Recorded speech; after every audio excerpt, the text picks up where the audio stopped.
Bonjour, la vie est belle, première partie 100% santé et bien-être. À partir de 40 ans, il est important de faire régulièrement un bilan visuel. Et malgré ces précautions, plusieurs d'entre nous verront leur vision s'amoindrir. Alors dans ces cas-là, il faut s'adapter. On va donner quelques trucs et astuces dans cette émission avec mes invités.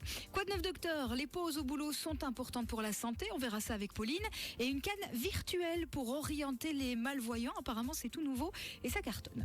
La vie est belle, 100% solution, 14h, 15h30. Retour sur des dossiers non résolus. À tout de suite sur Belle RTL.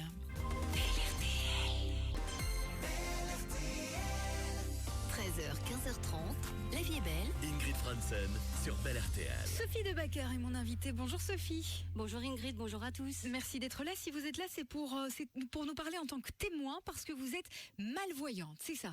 Je suis non-voyante. Enfin, c'est une différence qu'on peut faire entre les malvoyants, c'est les personnes qui voient encore un petit peu et qui ont un résiduel visuel. Et moi, je n'ai pas de vision, donc je suis non-voyante totale depuis la naissance.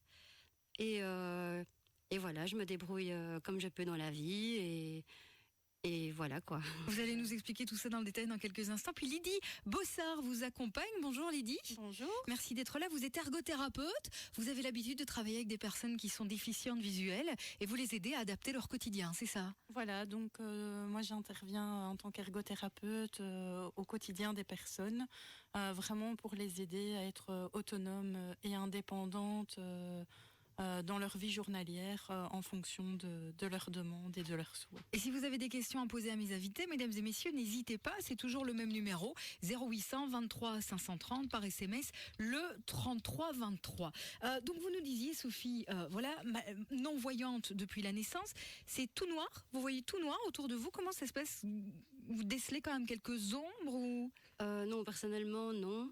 Mais c'est vrai qu'il y a des non-voyants qui peuvent percevoir la lumière, qui peuvent percevoir des ombres ou des formes, mais là c'est très rare. Bon, moi je n'ai aucun dixième de vision et je pense, si je ne me trompe pas, désolée si je me trompe, mais je crois que malvoyant c'est à partir de 2 ou 3 dixièmes de vision, mais ça je ne suis pas sûre, mais voilà quoi. Donc il y a vraiment une différence nette entre ceux qui voient vraiment encore un petit peu et qui peuvent distinguer les ombres ou même se débrouiller sans canne blanche, même en ayant des problèmes visuels, mais voilà quoi. Moi je me débrouille avec une canne blanche pour me déplacer. Donc je ne vois vraiment rien du tout. Je ne sais pas imaginer. Enfin, je peux imaginer les personnes qui sont autour de moi, mais je ne peux pas les voir vraiment. Donc voilà. Donc pour moi, j'utilise d'autres sens comme le toucher, l'ouïe, l'odorat et voilà quoi. Donc En tout cas, vous avez une belle aisance, parce que je vous ai vu tout à l'heure ramasser votre canne que vous aviez rangée sous la table. Vous n'avez pas eu besoin du moindre coup de main. Or, c'est une nouvelle table, c'est une nouvelle chaise, c'est une nouvelle pièce dans laquelle vous étiez, puisque c'est la première fois que vous venez à Belle RTL. Et vous vous êtes baissé et vous avez trouvé directement cette canne comme quelqu'un qui verrait très bien. Vous utilisez quel type de truc à ce moment-là? Moi, je visualise un peu où je mets les choses, où je range les choses, donc c'est vraiment, j'essaie de mémoriser où je dépose, le micro par exemple est devant moi, vous êtes à ma droite, Lydie est en face à droite, le réalisateur en face à ma gauche, donc j'essaie de me faire une représentation mentale de l'espace dans lequel je suis pour pouvoir me diriger, me repérer et j'essaie vraiment d'utiliser vraiment tous les paramètres audio, l'essence auditif, le toucher, la tablette en bois, le micro est en métal et la bonnette est en... c'est vraiment... Je pense que dans la vie, les gens utilisent beaucoup le côté visuel et n'utilisent pas vraiment leurs autres sens, vu qu'ils n'en ont pas besoin pour compenser justement leurs problèmes visuels. Donc, vous avez largement développé les autres, c'est ça que vous voulez dire? Oui, j'ai développé les autres pour compenser ce manque de vision et voilà quoi. Mais il y a plein de choses qui sont faites pour nous y aider. On n'est pas. C'est ça. On va Voilà, continuer à voilà. découvrir votre univers, bien entendu, également avec votre ergothérapeute Lydie Bossard. 0823 530 pour poser vos questions. Le 3323, pensez-vous par ailleurs que la société est bien adaptée aux personnes qui sont déficientes visuelles, malvoyants ou aveugles? 3323 pour réagir. Un avis, oui, non, juste oui, oui ou non, bien adapté ou pas? Lydie? Il y a des choses qui se font, mais il y a encore du travail. Il y a encore du travail. Allez, on laisse Céline Dion chanter. À tout de suite sur Bel RTL. Jusqu'à 15h30, la vie est belle sur Bel RTL. Sophie Debacker est malvoyante, elle est mon invitée. Lydie Bossard est ergothérapeute et toutes les deux sont là pour témoigner de cet univers si particulier qui est celui privé de la vision, ou en tout cas, ou au moins quand la vision est largement amoindrie. Je vous le disais en début d'émission, à partir de 40 ans, il est vraiment important de faire régulièrement un bilan visuel, donc pensez-y. Quelle est la chose la plus compliquée en tant qu'ergothérapeute, Lydie, par rapport à l'adaptation des personnes qui ne voient plus ou voient beaucoup moins bien? Compliqué. En fait, je dirais que et ça fait partie du boulot et c'est ce qui est chouette aussi, c'est que il n'y a pas de solution toute faite. Et donc, ce qu'on va proposer aux personnes, c'est vraiment des solutions qui sont adaptées à chacun en fonction de la personne, de son environnement physique, de son environnement humain. Et donc, la solution qu'on aura proposée à une personne ne sera pas la solution qu'on va proposer à l'autre personne. On va vraiment s'adapter à chacun de manière individuelle. Et donc, c'est compliqué parce que c'est un renouvellement à chaque fois. Et en fait, c'est ce qui est gai parce que il n'y a pas de répétition et on ne se lasse pas de ce travail-là. Ouais. J'ai lu que pour les personnes qui peuvent encore voir un petit peu, notamment l'usage des couleurs, notamment, est vivement recommandé. C'est vrai ça? Oui, ça peut éventuellement les aider, les couleurs, disons plutôt les contrastes. Après, c'est sûr qu'il y a des couleurs qui sont à prescrire et il y a aussi des couleurs qui sont à proscrire.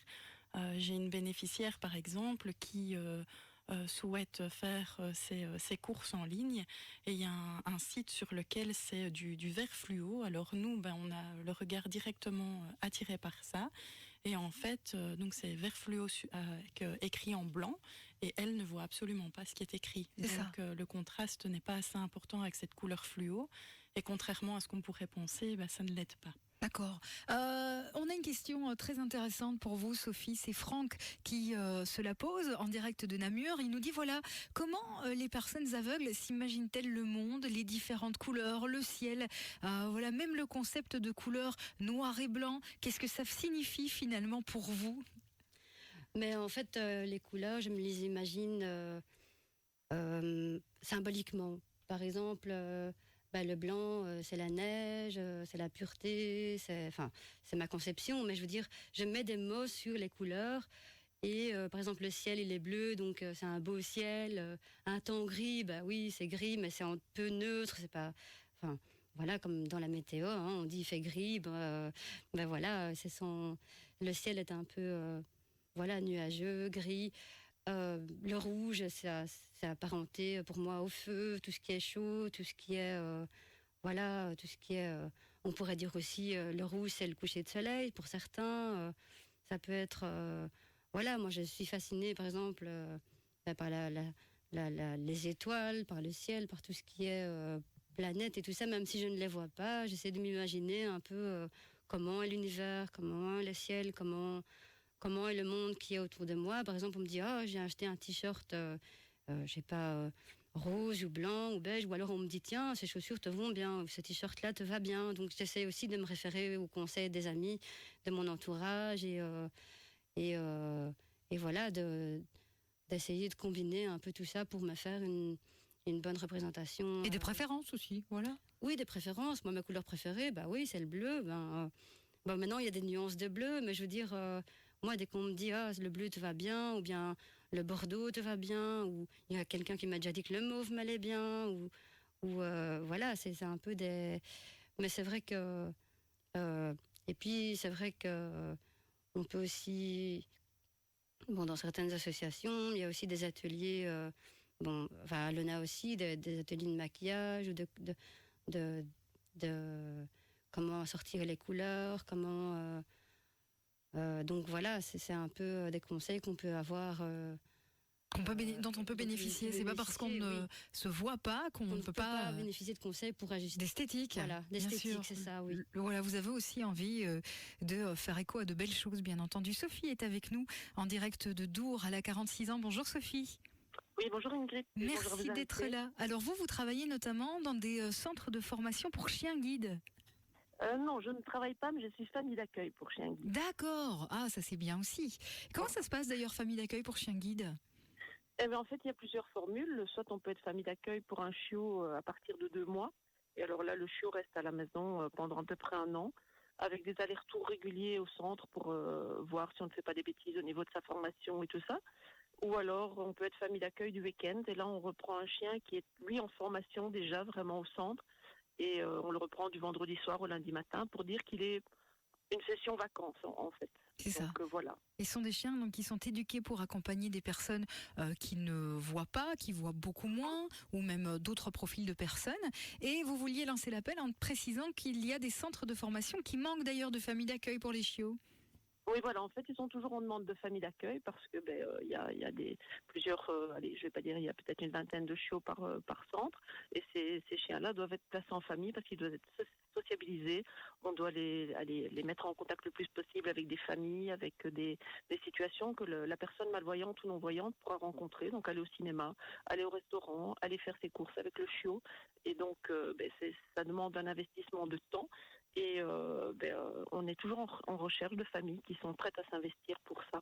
Notamment du côté donc, de Glin, voilà. C'est ce que vous nous avez dit. Oui, c'est ça, le Voilà. centre où je suis est en demande de famille. Oui, Très bien. Il y a une recherche donc, à faire voilà. sur Internet pour tomber directement sur le site le centre de formation chien guide de Glin. Oh bah voilà, aussi simplement. Les amis des aveugles de Glin. D'accord, très bien. Simple comme ça. C'est noté. Donc voilà, il y a un formulaire. Voilà. Merci beaucoup Sophie. En tout cas, merci à vous. C'est bien gentil, une bonne émission à vous. Au revoir, bonne journée. Au revoir. On continue sur Bel RTL. N'hésitez pas à poser vos questions à nos invités, ergothérapeutes et Sophie qui est malvoyante, 0823 aveugle, même nous a-t-elle précisé tout à l'heure, 0823 530, le 3323. On va parler de leur univers, des pièces qu'il faut adapter aussi dans la maison, comment les adapter. 3323 pour nous joindre. 13h, 15h30, La Vie est belle. Ingrid Franzen sur Bel RTL. J'ai décidé qu'on allait se plonger dans l'univers des malvoyants aujourd'hui et des non-voyants dont fait partie Sophie Debacker, qui accompagne ces personnes à améliorer, à adapter leur quotidien pour vivre au mieux. Je l'évoquais tout à l'heure en début d'émission, Sophie, la société, il y a encore beaucoup de progrès à faire à l'extérieur pour vous aider, vous les personnes non-voyantes et malvoyantes, à vous déplacer en toute sécurité. C'est encore un certain stress de devoir faire certains trajets toute seule. Oui, déjà dans l'accessibilité, bien qu'il y ait beaucoup de choses qui sont déjà faites, il y a des endroits où il manque des lignes pas de tactile au passage pour piétons, et des lignes guides. Et dans les métros, les stations ne sont pas toujours adaptées. Ça dépend des stations. Il y en a qui sont mieux que d'autres, excusez-moi. Et ça, c'est fait depuis peu. J'ai vu un métro à Londres que je coupe, mais il y a eu un test comme ça avec un métro à Londres où ils ont mis des bases un petit peu partout, et alors avec votre téléphone, vous pouvez simplement obtenir la direction. Apparemment, ça a été assez concluant, et donc on a testé auprès de personnes malvoyantes et non-voyantes cette application, et alors systématiquement le téléphone leur disait à gauche, à droite, tout droit, voilà, c'est autant de pas, c'est ceci. Et dans la cohue du métro londonien, parce que rien que ça, déjà quand on est bien voyant, je vais dire, c'est juste flippant, le métro londonien. Mais alors se dire qu'on peut être non-voyant et se déplacer avec aisance, entre guillemets, dans le métro londonien, ça devient quand même assez intéressant. Bon, je voulais parler cuisine aussi parce que dans les documents que j'ai lus, Lydie, vous qui êtes ergothérapeute, on nous dit notamment pour les personnes qui deviennent du jour au lendemain non-voyantes ou malvoyantes, la cuisine peut être quand même l'endroit le plus dangereux ou finalement devenir celui qui était le plus animé et puis d'un coup le moins animé.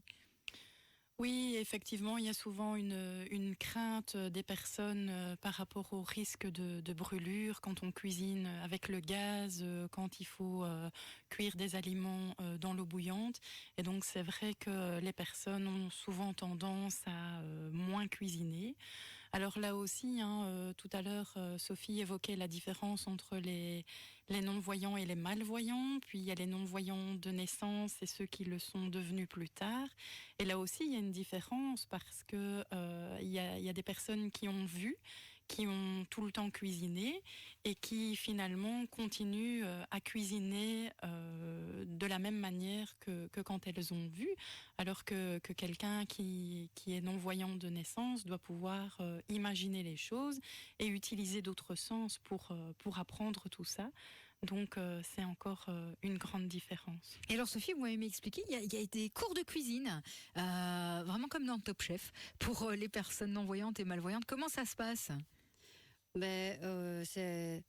On choisit une recette à réaliser et puis on apprend des techniques pour pouvoir par exemple cuire les pâtes au micro-ondes. On apprend à comment éplucher et couper les légumes correctement. On apprend à faire des recettes un peu plus des recettes qu'on peut réaliser à la maison, qui nous facilitent la vie. Et puis par exemple, on a fait un délicieux poulet noix de coco avec plein de légumes et c'était vraiment et moi ça me permet de réaliser ça à la maison. Ça me donne une plus grande confiance en moi lorsque je rencontre une recette sur un site ou une application, que ce soit cuisine, l'application cuisine, ou bien Marmiton, ou bien même sur Internet. On se dit, allez, finalement, c'est pas si compliqué qu'on ne le croit. Et cuisiner, ça doit rester un plaisir. Et quand on fait les ateliers ensemble, vraiment, c'est dans la convivialité, le plaisir, on partage des chouettes choses, des chouettes expériences.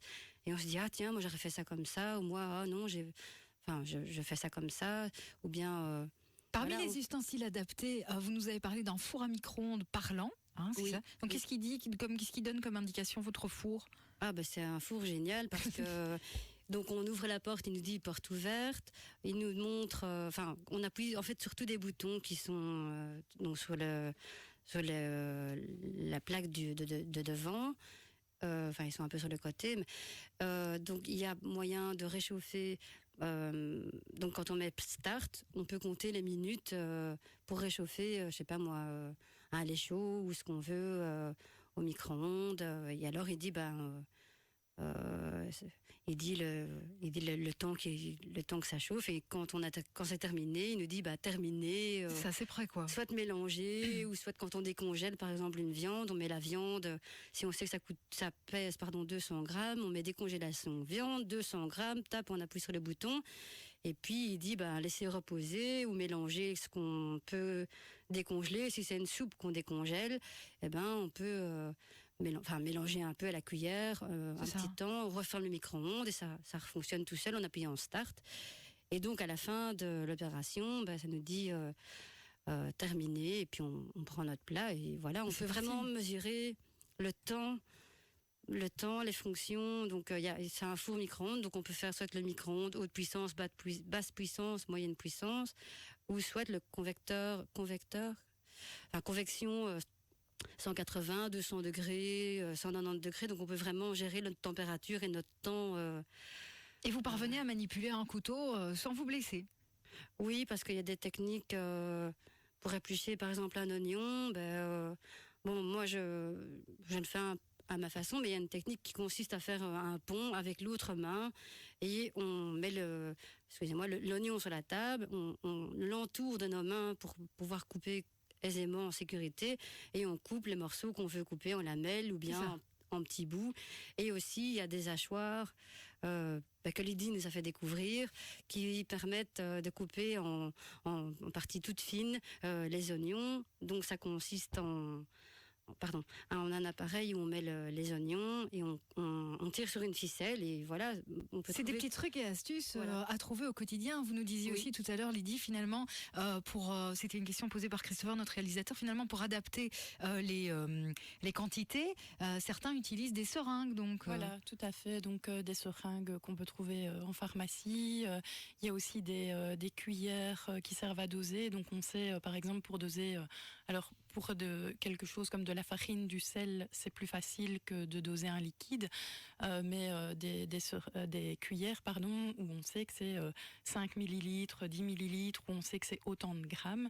Et donc, quand on prend cette cuillère-là, on sait que quand elle est à ras, on a autant de grammes de farine, de sel, de riz, etc. Donc, ça aussi, c'est des petits trucs qu'on trouve dans le commerce traditionnel, mais qui peuvent vraiment être adaptés à la population déficiente visuelle et les aider au quotidien. C'est ça, et qui sont pas plus onéreuses. Votre four, je ne veux pas vous demander combien vous l'avez payé, mais c'est pas plus cher qu'un autre, ou il y a quand même encore de grosses différences pour un four qui parle? Il y a quand même de la différence, et puis il y a l'intervention du phare ou heureusement. La Vic. Oui, franchement, oui, parce que c'est quand même assez onéreux, donc on ne sait pas. On ne sait pas se permettre de. De faire des dépenses extravagantes, bien entendu, alors que c'est indispensable à votre quotidien. Ouais. 0823 530 pour nous joindre, le 33 23 par SMS dans quelques instants, le Quoi de neuf docteur de Pauline.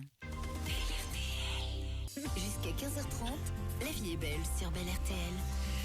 Pauline, qu'on retrouve pour le Quoi de neuf docteur. Bonjour Pauline. Bonjour Ingrid. Ça va bien? Oui.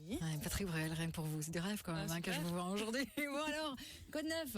Eh bien, une bonne nouvelle, vous savez que les pauses au boulot, elles sont importantes pour notre santé. Certains troubles musculaires sont liés à l'inactivité et c'est souvent le cas lorsque nous pratiquons un travail de bureau. Vous voyez, on est 8 heures par jour devant un écran et ça engendre souvent des douleurs au niveau du cou.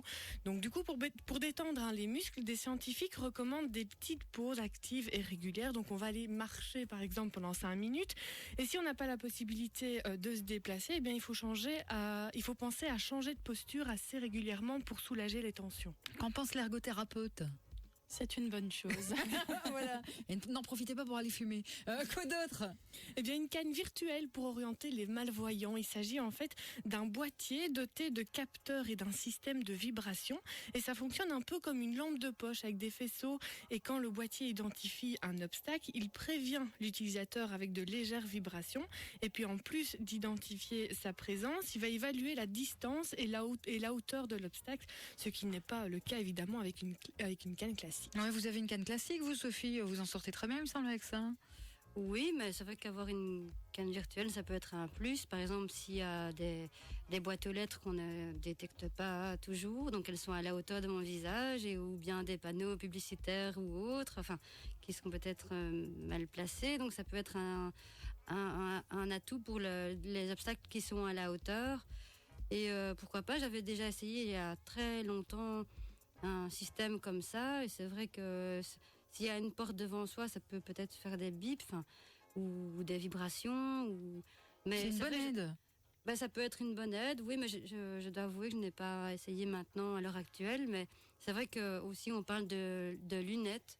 Ah oui, non, ça n'a rien à voir. Excusez-moi. Ouais, non, si, c'est vrai qu'on parle aussi de lunettes qui permettent de lire, des bagues aussi qui permettent de lire, en passant. C'est qu'il y a quand même quelques technologies qui s'intéressent à cela. Oui. On aura l'occasion d'en parler dans quelques instants sur Belle RTL. Et puis, il y a ce message aussi qui nous dit, c'est Thierry apparemment qui devient malvoyant à l'âge de 45 ans, qui nous dit ça, c'est super dur aussi de perdre la vue en cours de vie. Et puis, ce message d'Alain qui nous dit, mon épouse est malvoyante et elle souffre beaucoup du regard des autres. On en parlera aussi de ce regard des autres. 0823 530 par SMS le 33 23 pour nous joindre. 13h, 15h30, la vie est belle. Ingrid Franzen sur Belle RTL. On continue sur Belle RTL avec Sophie Debacker qui est malvoyante et Lydie Bossard qui est ergothérapeute. Donc on a parlé cuisine, notamment on a parlé de ces applications aussi comme des lunettes qui lisent les textes à voix haute, ce système dans le métro londonien, j'y ai fait écho tout à l'heure, une tablette numérique qui retranscrit tout en braille ou encore une bague qui lit les textes. Mais il y a aussi de la souffrance, on voit, c'est vrai que si les technologies s'appliquent à vous aider au quotidien, on voit notamment que certaines personnes, c'est le message d'Alain, souffrent du regard des autres. C'est quoi, vous Lydie qui voyez, qui est ergothérapeute, c'est quoi le regard qui est subi par les personnes malvoyantes, non-voyantes ? Je pense qu'il y a deux choses dont les personnes peuvent souffrir à ce niveau-là. C'est le fait qu'on les prenne en pitié et que la pitié n'est jamais agréable à vivre. Ce sont des personnes qui ont envie de vivre comme tout le monde, qui peuvent faire des choses. Et donc, je pense qu'il faut vraiment rebondir sur toutes leurs ressources et leur potentiel. Plutôt que de... Enfin, ce sont généralement des personnes qui ne vont pas s'apitoyer sur leur sort. Que du contraire. Donc je pense que la société doit aussi faire ça.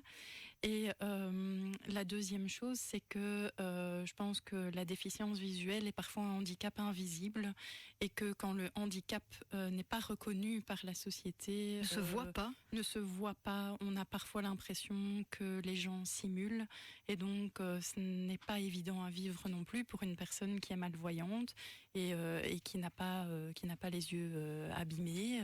On a souvent cette vision-là des choses.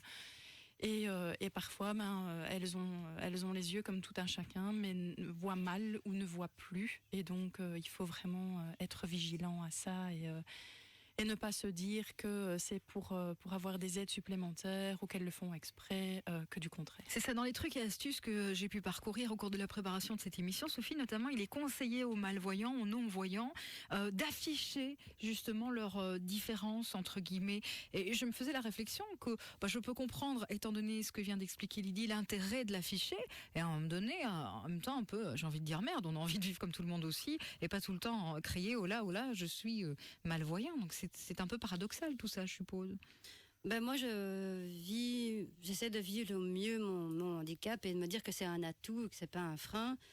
Donc moi, c'est plus facile parce que j'ai une canne blanche et que la canne fait attention, il y a une personne aveugle devant vous, faites attention. Enfin, quand on fait attention, parce que c'est pas souvent le cas, mais je veux dire, c'est souvent le cas, mais je veux dire, dans certaines circonstances, c'est pas facile de se déplacer quand il y a beaucoup de monde, c'est pas facile.